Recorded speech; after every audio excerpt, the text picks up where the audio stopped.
There's a certain kind of person who makes others uncomfortable just by the way their mind works. They're not rude. They're not aggressive. They just process the world differently than most people around them. They notice what others walk past. They ask questions others never think to ask. A small detail, a shift in posture, a word chosen carefully to hide something. They catch all of it. From an early age, they were told something was wrong with them. Too quiet, too different, too much. But psychology tells a different story about what that actually means. What people fear in others is often just a reflection of what they don't understand in themselves. The traits labeled strange or intense, those are frequently the clearest markers of a rare mind. Sign 1. People with rare minds are unusually perceptive, often more accurate about others than others are about themselves. They notice the small things, the hesitation before an answer, the tone that doesn't match the words.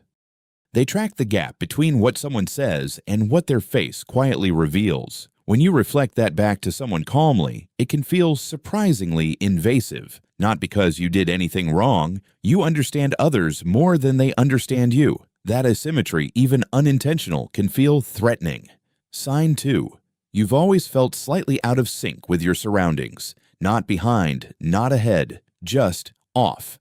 Your brain processes more, connects more, holds more complexity at once than most environments are designed for. What energizes most people can feel like noise to you, not because you dislike people, but because the input is simply higher. You arrive somewhere and feel like you just missed something, or something hasn't happened yet that should have. That's not a disorder, it's a mind-filtering experience through more layers than most. Sign 3. Most people want conclusions. A rare mind wants the question behind the conclusion. Why does this actually work?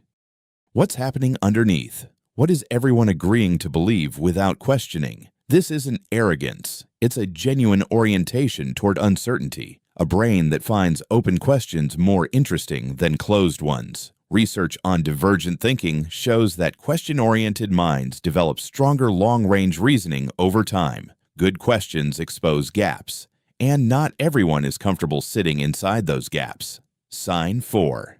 A rare mind doesn't mean an emotionless one. Many people with this kind of depth feel everything intensely. The internal experience can be enormous. The outside stays completely calm. The distance between the two is managed quietly. Early on, you learn that the full weight of what you feel isn't always something others are ready for. Psychologists call this emotional containment, a calm surface above a genuinely complex internal world. When something shakes most people visibly, you stay still, not because you feel nothing, but because the processing runs deeper.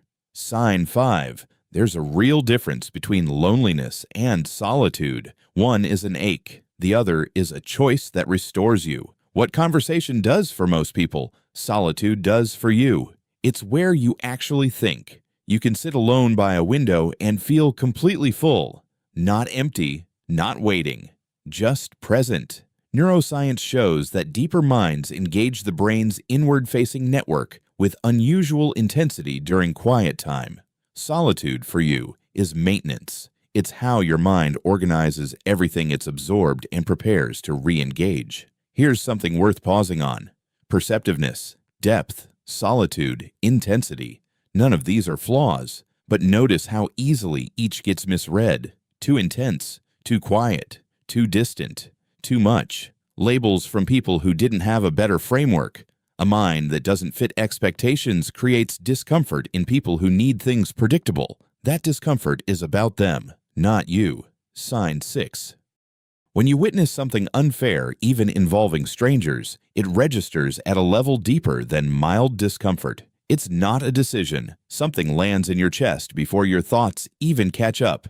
And it stays. Psychologists call this heightened moral salience. A brain that flags ethical violations as significant rather than filtering them out. You don't feel for people in the abstract. You feel the specific weight of a specific wrong. That's genuinely rare. Most people have learned to scroll past the things that should matter. You haven't. And that's one of the most human things about your mind.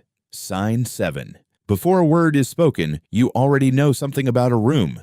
It arrives faster than thought. Two people standing apart. A conversation that ended just before you walked in. You catch it within seconds. You see the difference between someone performing confidence and someone actually feeling it. Most people only see the performance.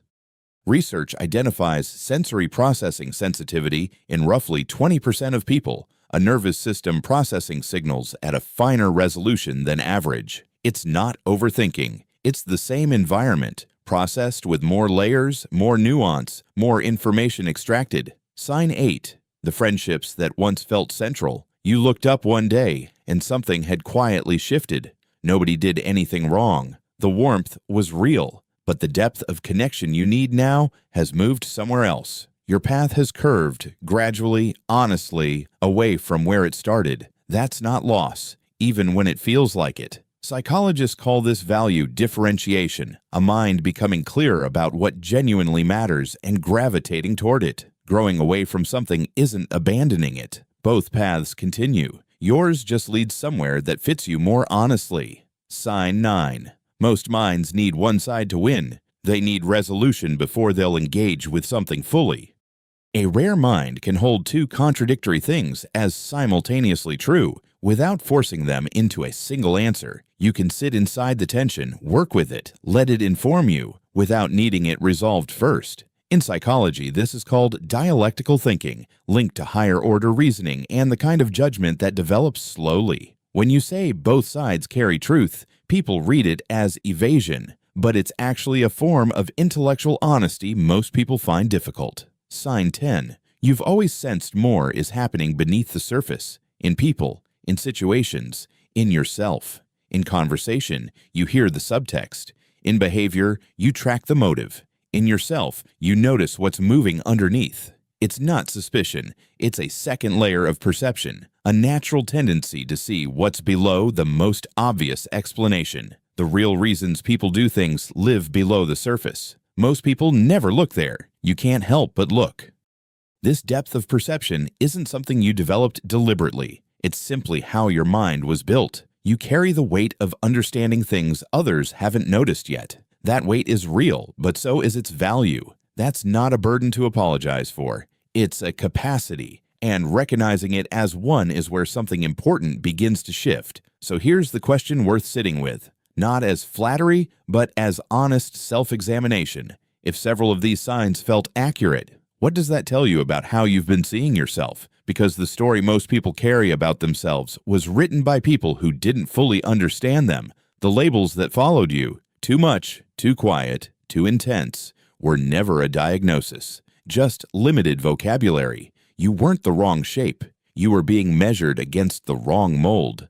Those are entirely different problems. A rare mind doesn't come with a standard map. It comes with its own, one that leads somewhere more honest.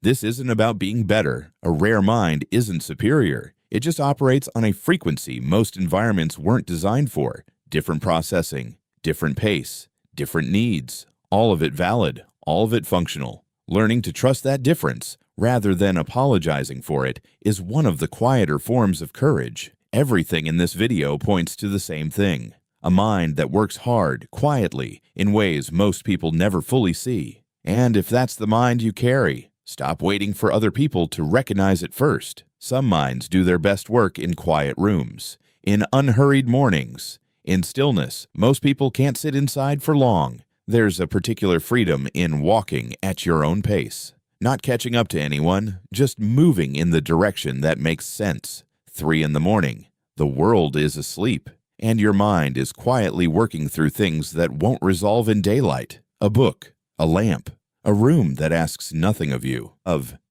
For a mind like yours, this is where the real thinking happens. The clearest perspective often comes from the person who chose to stand slightly apart and simply observe. The whole world is still out there, and a rare mind, finally at ease with itself, is one of the most quietly powerful things it has ever produced.